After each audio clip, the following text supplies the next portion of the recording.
Oh, woo, man, happy Monday, fellas. Hope y'all are drier than we are here in Alabama. We're going to add a new product line to our equipment. It's going to be a Softwash pressure wash boat because we're flooded down here in the south. It has rained just a ridiculous amount, and it's raining again this week. So, meh, be all right. We'll make it. We'll talk to you guys today. You know, spring is right around the corner. It's March the 2nd today. And spring be upon us, which is what you've all been waiting for, right? The springtime, when we get all those phone calls and we're not stressed and we've got jobs on the books. Probably a lot of you guys already have jobs on the books. You should. And so you're about to get that huge influx of customers. And dealing with customers is probably the most challenging aspect of running your own business. The work, once you understand the work, it's pretty straightforward. Once you get your equipment kind of the way you want it, most of that stuff's pretty straightforward. It doesn't give you too many headaches. Dealing with customers and scheduling and getting back and all that kind of stuff, when you're lean and mean like Aaron's guys, you're a one-man band and you're one truck, maybe a helper, you're doing all that stuff. You're washing in the day and you're doing phone calls and scheduling and billing and invoicing and all that stuff, trying to keep up with all your admin stuff in the evenings. Most of the time, that's how you guys are going to be doing it. So you need to have systems in place. And what I really wanted to talk about today was setting limits for yourself. Now, when you're a startup company, your significant other is probably going to stay pissed off at you all the time on nights and weekends because you are coming home and you're putting in the hours, you're staying up and you're doing all your research, you're online, you're reading the forums, you're trying to network with other dudes, you're advertising, you're doing your marketing stuff, you're responding to customers, you're scheduling. There's all that crap that you can't do during the day because you're out actually doing the jobs.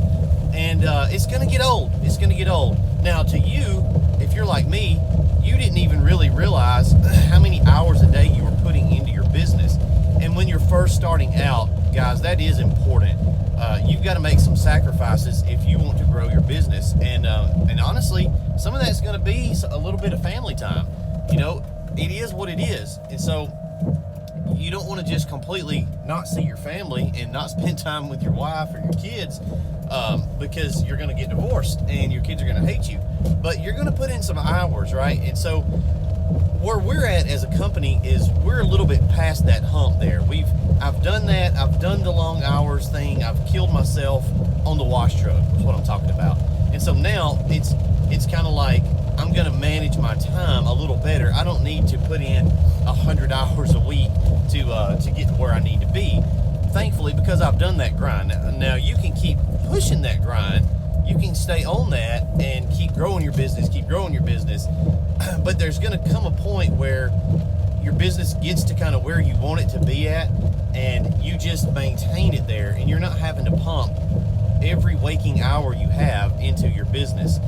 So over the weekend, we had some guys on Facebook commenting, making some negative comments about Southeast, and it doesn't bother me. I don't care. But basically, a guy was he was feeling us out. He was saying, hey, I've been looking at Southeast Softwash. What do you guys have experience with them? What do you think? A lot of dudes chimed in and were like, yeah, man, they're great. I've got some equipment from them. I've bought stuff from them. They're awesome. And we had one dude who commented and said, well, I emailed the dude and he never got back with me. And you got to have better customer service than that and blah, blah, blah, blah, blah. Well, I punched his name into my email, Gmail account, and I looked for him every which way possible, and I can't find him. I'm not saying he didn't email me. He very well may have, and I very well may have missed him. I usually don't miss the emails because they're there, and you can go back and read them. I don't open them until I've got time to read them. And now phone calls I may miss, but I couldn't find him. So maybe he emailed, maybe not. And he was basically ranting that Southeast doesn't have he couldn't get a hold of me. He was ready to buy a skid and he couldn't get a hold of me, and that's stupid customer service. And I agree. We need a better system to be able to catch this stuff. So here's how my typical Monday goes, for example. all the emails and phone calls from the weekend that I have finally gotten myself trained that I don't do it anymore. Like, if you email me or something on late Friday, Saturday, Sunday, that stuff's just gonna have to wait till I get back to the office on Monday. Guys, I've got to have a life. Like, I can't just eat, live, sleep, breathe, snort, soft washing all the time. I'm already doing about, let's see, 15-hour days times 5 days a week, and then I wind up messing around on the weekends a little bit. But for example, I came up here Saturday morning and shipped some orders from the website. It just never ends, but I'm trying to limit that. But I do agree that we need a better process. The reason I haven't implemented a better process is because we're in a building that doesn't have an office. There's literally a training room there's no way to put an office in there, and then a big open workshop. I'm spending $250,000 to buy a shop to fix that problem. So once we get moved into the shop, we're closing on it today. My wife will be coming to work for us. She's got a desk and an office and a reception area, and she'll be answering those calls and emails and stuff as they come in. And if they need to go to me or Dusty, she can forward them over and say, hey, you got these that you need to talk to. I talked to these other ones and got them fixed. Because a lot of it is stuff that I don't really need to talk to, but if it's 15 minutes on the phone and there's 25 of those guys a day, how much stuff can I get accomplished? But if it's, things that need to come to me or need to go to Dusty, then so be it. But we can't talk to every single one of them because we can't get anything done.